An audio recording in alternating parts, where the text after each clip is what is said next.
በስመ አብ ወወልድ ወመንፈስ ቅዱስ አሐዱ አምላክ አሜን። አባቶቼ ካህናት፣ ወንድሞቼ ዲያቆናት፣ በዚህ ተሰበሰባችሁ አባቶች፣ እናቶች፣ እህቶች፣ ወንድሞች፣ ሕፃናት ጭምር በልዑል እግዚአብሔር ስም እንደምን አደራችሁ? እንደምን አረፈዳችሁ? እንደምን ከረማችሁ? እንድናመሰግነው እንድናመልከው በእድሜያችን ላይ ይህን ቀን ይህን ሰዓት የሰጠን የአባቶቻችን አምላክ የእኛም አምላክ እግዚአብሔር ስሙ የተመሰገነ ይሁን። እንግዲህ አባታችን ካህኑ በቅዳሴው መካከል ላይ ካነበቡት የዮሐንስ ወንጌል ምዕራፍ 20 ከቁጥር 16 ላይ አንስተን ለትንሽ ደቂቃ አባቶቻችን በጸሎት እስከሚሸኙ ድረስ እንነጋገራለን። ሰላም እግዚአብሔር ከሁላችን ጋር ይሁን። ወይቤላ እግዚእ ኢየሱስ ክርስቶስ ማርያም ወተመይጠት ወትቤሎ በነገረ ዕብራይስጥ ረቡኒ ዘበትርጓሜሁ ሊቅ ብሂል ውእቱ። ጌታ ኢየሱስ ክርስቶስም ማርያም አላት። እርሷም መለስ ብላ በዕብራይስጥ ቋንቋ ረቡኒ አለችው። ትርጓሜውም ሊቅ መምህር ማለት ነው ይላል። የቃሉ ባለቤት እግዚአብሔር ስሙ የተመሰገነ ይሁን። እንግዲህ ይሄ ቃል የተነበበው ውድ ኦርቶዶክሳውያን ጆሮ ሰጥታችሁ ትንሽ ከሰማችሁኝ ዝም ብሎ አይደለም። ዛሬ ቀዳሜት ዕለት ማለትም ከትንሣኤ በኋላ ያለችው የዛሬዋ ቀዳሜ ቅዱሳት አንስት ትባላለች። ያዟት ይቺ ቅዱሳት አንስት ማለት ቅዱሳት እናቶቻችን ማለት ነው። ሌላ ትርጉም የለውም። ቅዱሳት አንስት ቅዱስ የሆኑ ቅድስት የሆኑ እግዚአብሔርን የሚፈሩ እናቶች ትናንትም ነበሩ፣ አናውቃቸውም እንጂ ዛሬም በመካከላችን ሊኖሩ ይችላሉ። የሚያውቃቸው ማን ነው? እግዚአብሔር ነው። እና ይህች ቀን በቅዱሳት እናቶች ስም የተሰየመች ቀን ናት። እና ለዚህ ነው የተነበበው ስለ ማርያም መቅደላዊት የተነገረበት። እንግዲህ ከትንሣኤው ማግስት ጀምረን ስናይ የዛሬ ሳምንት ትንሣኤ ነው፣ እሁድ ክርስቶስ ሞትን ድል አድርጎ እንደተነሳ አባቶቻችን አስተምረውናል፣ እየተማርን ነበር። ሰኞ ዕለት ደግሞ ማዕዶት ይባላል። ማዕዶት ማለት መሻገር ማለት ነው። ከሞት ወደ ሕይወት የተሻገርንበት የሞት ባህር የተቀዘፈበት ሞትን ድል አድርጎ ጌታ የተነሳበት። ስለዚህ እኔና እናንተም እንነሳለን ብለን ተስፋ አድርገን በተስፋ የምንኖርበት ማዕዶት ይባላል። ማክሰኞ ቶማስ ይባላል በቤተ ክርስቲያናችን።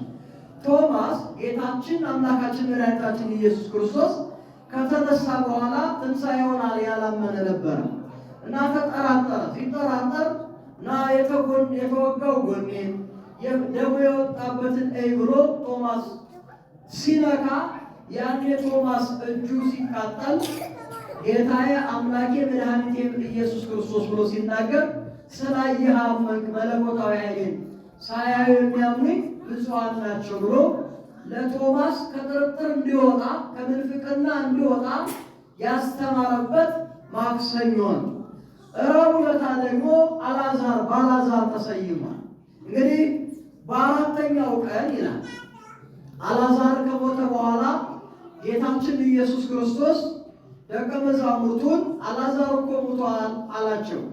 ከዛ በኋላ ተነስተው ወደ ማርያምና ወደ ማርታ ሲሄዱ ሰው በሐዘን ቁጭ ብሏል እና ቁጭ ብሎ እየተላቀሰ ኢየሱስ ክርስቶስ ሲመጣ አዩ እና ማርያም ስትፈጥር ሄደችና ጌታ ሆይ አንተ ብትኖር እኮ ወንድሜ አይሞትም ነበር አለችው። እንግዲህ የሐዘኗን ነው። ኢየሱስ ክርስቶስም ወደ መቃብሩ ሄደና አለቀሰና በለበሰው ሥጋ የአንተን ሥጋ ለብሻለሁ፣ እኔም ነገ ጧት 3 መዓልትና 3 ሌሊት በከርሰ መቃብር አድሬ እነሳለሁ፣ አንተም ትነሳለህ ሲል ያንን ካደረገ በኋላ አልዓዛር ብሎ ጠራው። 3 ጊዜ አልዓዛር ብሎ ሲጠራው የኢየሱስ ክርስቶስን ድምፅ በመቃብር ውስጥ ሆኖ አልዓዛር አፈፍ ብሎ የመነሳቱ ምሳሌ አራተኛውን ቀን ረቡዕ አልዓዛር ብላ ቤተክርስቲያናችን ጠርታዋለች ማለት ነው። አምስተኛው ሐሙስ ወይም ደግሞ አምስተኛው ሐሙስ ዕለት ደግሞ ዳግማዊ አዳም እየተባለ ይነገራል። እስከዚህ ቀን ድረስ አዳም ወደ ገነት አልገባም ነበረ። ሲኦልን ዙሪያዋን ወጥቶ የገነትን ዳር ይመለከት ነበረ። ዳግማዊ አዳም። በዚህ ቀን እናቶች በተለይ በገጠሩ አካባቢ የነበሩ እናቶች ለየት ያለ ትውስታ አለ እና የአዳም ሐሙስ ብለው የሚገባውን ነገር ቂጣውን ጋግረው የተለያየውን ነገር አድርገው በቤተ ክርስቲያን ያሳልፉት ነበር። እናስታውሳለን። ያ አዳም ሐሙስ ይባላል። ትልቅ ሰዓት ነው እና አዳም ሐሙስ ወይም ደግሞ ዳግማዊ አዳም እየተባለ ይነገራል። ዓርብ ደግሞ ቤተ ክርስቲያን ትባላለች። ቤተ ክርስቲያን ለምን? ቤተ ክርስቲያን የተመሰረተችው በዕለተ ዓርብ ነው። ሌላ ቀን አይደለም የተመሰረተችው። እንዴት ዓርብ ተባለች? ከትንሣኤ በኋላ ያለው ዓርብ እንዴት ቤተ ክርስቲያን ተባለ ካላችሁ ቤተ ክርስቲያን የተመሰረተችው በዕለተ ዓርብ ነው። ከዛ በፊት አይደለም። በዕለተ ዓርብ ጌታችን አምላካችን መድኃኒታችን ኢየሱስ ክርስቶስ ሥጋው ሲቆረስ ደሙ ሲፈስ መልአኩ ቅዱስ ዑራኤል የብርሃን ጽዋ ይዞ በዕለተ ዓርብ የጌታን ደም በብርሃን ጽዋ ቀዳው ይላል። በብርሃን ጽዋ ከቀዳው በኋላ በዓለም ላይ ረጨው። ያ የክርስቶስ ደም በዓለም ተረጭቶ የክርስቶስ ደም የነጠበበት ቦታ ሁሉ ቤተ ክርስቲያን ይሰራል ማለት ነው። አሁን ዛሬ ላይ ቤተ ክርስቲያን ያልተሰራባቸው ቦታዎች ሊኖሩ ይችላሉ። ከዘመናት በኋላ ግን ቤተ ክርስቲያን ይሰራበታል። ለምሳሌ ይሄ ቤተ መቅደስ ነው ጸንቶ ሊኖር የቻለው ለምንድን ነው ከተባለ የኢየሱስ ክርስቶስ ደሙ በብርሃን ጽዋ መልአኩ በዓለም ላይ ሲረጭ የነጠበበት ቦታ ነው እና ብዙ ጊዜ አብያተ ክርስቲያናት አይታችሁ ከሆነ ሲሰሩ መከራ ይደርስባቸዋል።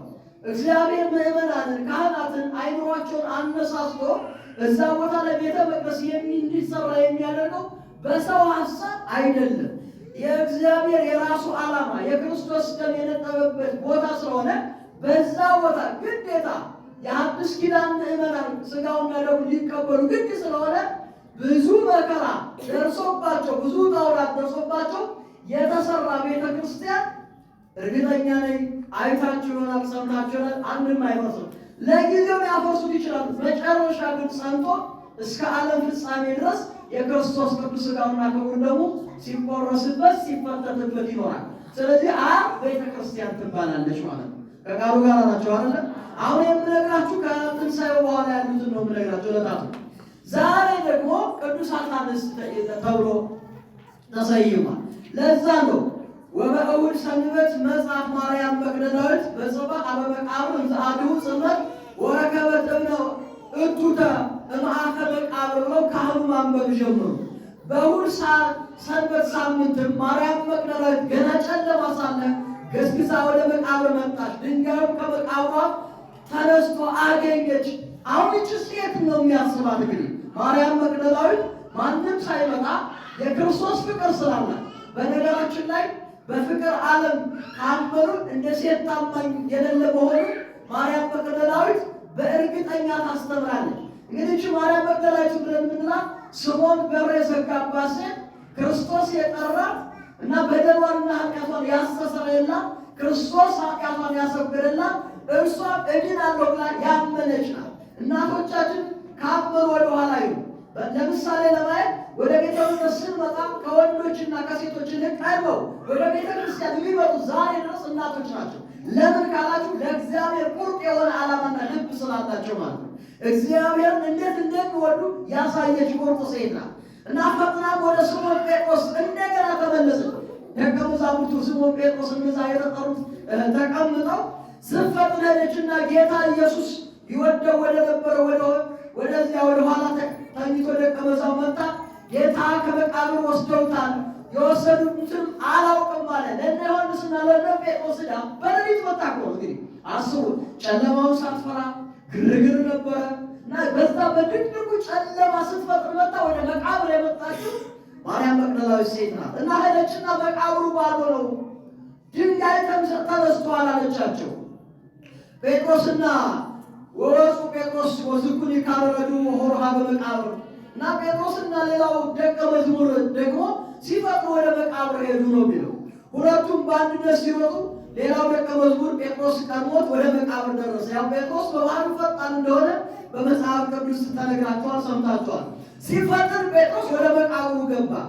ከዛ ባሳ ወሶበ ሀጎት ጸረ ኖታ በተመለከተም ጊዜ መግነዙ ተቀምጦ አየ። ግን ወደ ውስጥ አልገባም። ስምዖን ጴጥሮስ ተከትሎ ደረሰና ወደ መቃብሩ ገብቶ ከፈሩን በአንድ ወገን ተቀምጦ አገኘው። በራሱ ላይም የነበረውን መጠምጠሚያው ለብቻው ተቀምጦ ከከፈሩ ጋር አልነበረም። ከዚያ በኋላ ወደ መቃብሩ የደረሰው ሌላ ደቀ መዝሙር ወደ መቃብር ገባ። አይተውም ክርስቶስ እንደተነሳ ያስተማራቸው ነገር ትዝ አላቸው ይላል። እንደሚነሳ የነገራቸው ነገር ትዝ አላቸው። እስመ አድኅ ኢያእመሩ ዘውስተ መጽሐፍት ከመሃሎ ይትነሣ እምነ ምውታን ከሙታን ተለይቶ ይነሳ ዘንድ እንዳለው በመጽሐፍት የተጻፈው ገና አላወቁም ነበርና። ከዛስ በኋላ ወማርያምሰ ቆመት ኀበ መቃብር አፋ ወትበኪ እንዘ ትበኪ። ማርያም ግን ከመቃብሩ በስተውጭ እያለቀሰች ቆማ ነበረ። እያለቀሰችም ወደ መቃብሩ ውስጥ ተመለከተች። የሚገርማችሁ እነሱ ባዶ መሆኑን ሲያዩ ጥለው ወደ ቤት ተመለሱ። እንግዲህ ሰው እንዲህ ነው በቃ ሲመለሱ፣ እሷ ግን ከመቃብሩ ቆመች ነው የሚለው። ሁለት መላእክት ነጭ ልብስ ለብሰው አየች። የጌታ የኢየሱስ ሥጋ በነበረበት ቦታ አንዱ በራስጌ አንዱ በግርጌ ተቀምጠው ነበረ። ለእሷ ነው እንግዲህ የሚታያል። ወይቤልዎ እሙንቱ መላእክት ምንተ ያበክየኪ፣ እነዛ መላእክትም አንቺ ሴት ምን ያስለቅስሻል? ማንንስ ትሻለሽ አሏት። ጌታዬ ከመቃብር ውስጥ ወስደውታል፣ የወሰዱትም አላውቅም አለቻቸው። ጠየቀቻቸው። ይህ ሆኖ እንግዲህ ብቻዋን መሌሊት ነው የምትነጋገረው። ይህንንም ተናግራ ወደኋላ መለስ ብትል ጌታ ኢየሱስ ቆሞ አየችው። ነገር ግን ጌታ ኢየሱስ እንደሆነ አላወቀችም ነበር ይላል። ለምን? እሷ የምትጠብቀው ሲቀበር አይታለች። የምትጠብቀው በመቃብር ውስጥ አስከሬኑን ነው የምትጠብቀው። ክርስቶስ ይነሳል ብላ ገና አላወቀችም። ግን ፍቅሯን ነው የምትረዳው።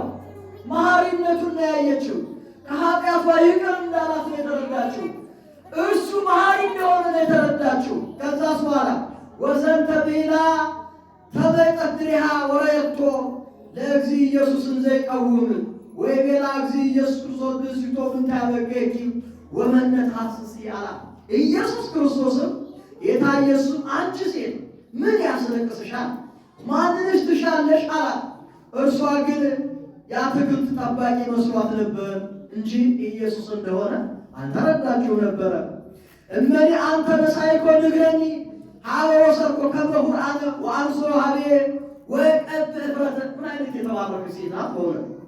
ጌታዬ አንተ ወስደው እንደሆነ ሂጄ ወደ እኔ ላምጣውና ሽቱ ልቀባው ትላለች። ደስ አትልም?